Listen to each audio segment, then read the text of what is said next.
Everyone, আসসালামু আলাইকুম। আমি আজকে আপনাদের সাথে একটা বিষয় শেয়ার করতে এসেছি। সেটা হচ্ছে গিয়ে আমার মতো আপনাদের অনেকের বাসাতেই ছোট বেবি রয়েছে যাদের বয়স 0 থেকে 1 বছরের মধ্যে। তো এই এত ছোট বেবিদেরকে আমরা কিন্তু মুখে ভাত বা অন্য কার্বোহাইড্রেট, প্রোটিন এই ধরনের খাবারগুলো দিতে পারি না।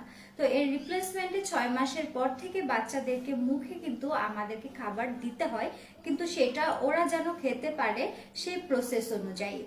তো আমরা কি করি, বাজার থেকে কিনে নিয়ে আসা সেরেলাক কিংবা আমরা সুজি এই ধরনের খাবারগুলো দিয়ে থাকি।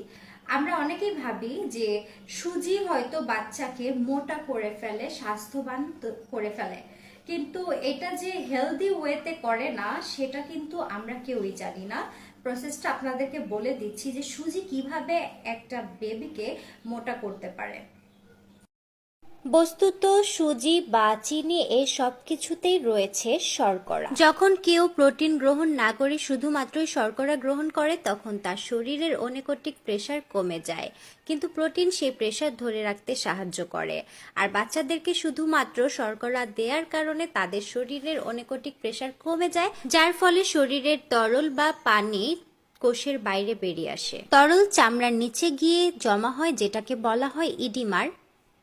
আর বাচ্চার শরীরের এই ইডিমার কন্ডিশনকেই আমরা মনে করি বাচ্চা স্বাস্থ্যবান হয়ে গেছে বা বাচ্চা সুস্বাস্থ্যের অধিকারী হয়ে গেছে। এটা কিন্তু সম্পূর্ণ ভুল ধারণা, বরং এটা বাচ্চার জন্য ক্ষতিকর। এমনকি অতিরিক্ত পানির কারণে বাচ্চাদের ঠান্ডা লাগার সম্ভাবনাও অনেকাংশে বেড়ে যায়। তো বুঝলেন সুজি কিভাবে আমাদের বেবিদেরকে মোটা করছে। আর এটা আমাদের বেবিদের জন্য অবশ্যই হাইজেনিক ওয়ে না, স্বাস্থ্যসম্মত ওয়ে না। মোটা হলেই যে বাচ্চারা সুস্থ এই ধারণাটা সম্পূর্ণ ভুল।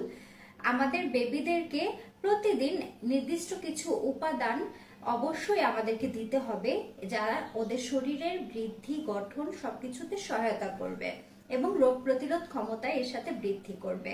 কিন্তু যে খাবারগুলো সেটা না করে বরং বাচ্চাটাকে ফ্যাট করে ফেলছে, সেটা কোনোভাবেই স্বাস্থ্যকর খাবার হতে পারে না। এখন আসুন স্বাস্থ্যকর খাবার কি সেটা নিয়ে আমরা কথা বলি। আমরা যখন বাচ্চাকে শুধুমাত্র সুজি দিচ্ছি, শুধুই সে কার্বোহাইড্রেট পাচ্ছে, কিন্তু সে কোনো ধরনের প্রোটিন পাচ্ছে না। এর সাথে সাথে যদি আমরা ডিম, দুধ, তেল এসব অ্যাড করে নিই, সেক্ষেত্রে বাচ্চারা প্রোটিনও পাবে এবং সেটাই তাদের জন্য একটি আদর্শ খাবার হয়ে দাঁড়াবে। কিন্তু প্রতিদিন তো বাচ্চারা এক খাবার খেতে চায় না, সেক্ষেত্রে আমাদের সেরেলাক্স খাওয়াতে হয়। বাজার থেকে কিনে নিয়ে আসা সেরেলাক্স কতটুকু হাইজেনিক সেটা কিন্তু আমরা জানি না, সেটা অবশ্যই আমাদেরকে মাথায় রাখতে হবে। আর যদি হাইজেনিক হয়ও, অনেক ক্ষেত্রে দেখা যায় এটার প্রাইস এত বেশি থাকে সবাই কিনতেও পারে না। তো সবচেয়ে ভালো ওয়ে যেটা হয় সেটা হচ্ছে আমরা যদি বাসায় আমাদের বেবিদের জন্য এই খাবারটা তৈরি করতে পারি।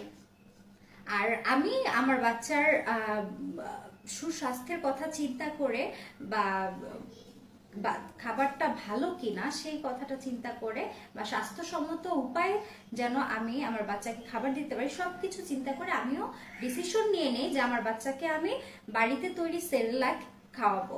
আর সেই প্রসেসটা আমি কিভাবে করেছি সেটা আপনাদেরকে দেখিয়ে দিচ্ছি।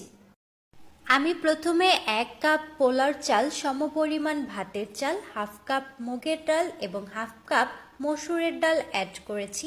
এর সাথে আরও অ্যাড করেছি 1 কাপ সাবুদানা এবং 4-5টার মতো কাঠবাদাম। এই সব কিছু অ্যাড করার পর সেগুলোকে ভালোভাবে ধুয়ে একটি শুকনো কাপড়ে ছড়িয়ে দিয়ে বাতাসে শুকিয়ে নিয়েছি। এরপর সেগুলো আমি ভালো করে লাল লাল করে টেলে নিয়েছি, চুলার আঁচ মিডিয়াম টু লোতে রেখে। এরপর আমি একটি ব্লেন্ডারের সাহায্যে ভালোভাবে ব্লেন্ড করে নেওয়ার পরই তৈরি হয়ে গেছে পাউডার এই সেরেলাক্স। যাদের বাচ্চারা খাবার গিলা শিখে গেছে তারা একটু দানা দানা রাখলেও পারেন, কিন্তু যাদের বাচ্চারা এখনো গিলতে শেখেনি তারা কিন্তু একদম পাউডার করে ফেলবেন।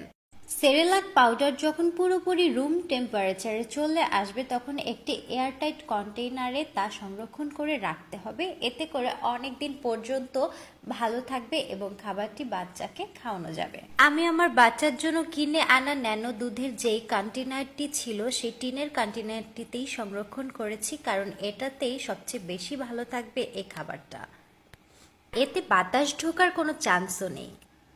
তো দেখতেই পাচ্ছেন আমি কতটুকু সহজ উপায়ে আমার বাচ্চার জন্য সেরেলাক ঘরেই তৈরি করে নিয়েছি।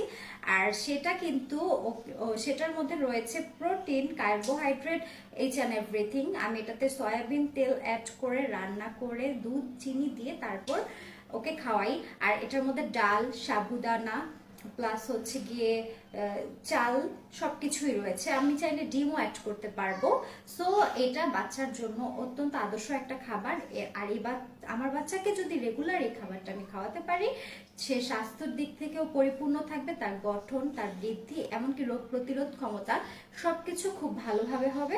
আর এর সাথে সাথে আমরা মায়েরা যেটা চাই যে আমাদের বাচ্চাদের স্বাস্থ্যটা একটু ফ্যাটি হোক, সেটাও কিন্তু হচ্ছে, কিন্তু সেটা স্বাস্থ্যসম্মত উপায়ে।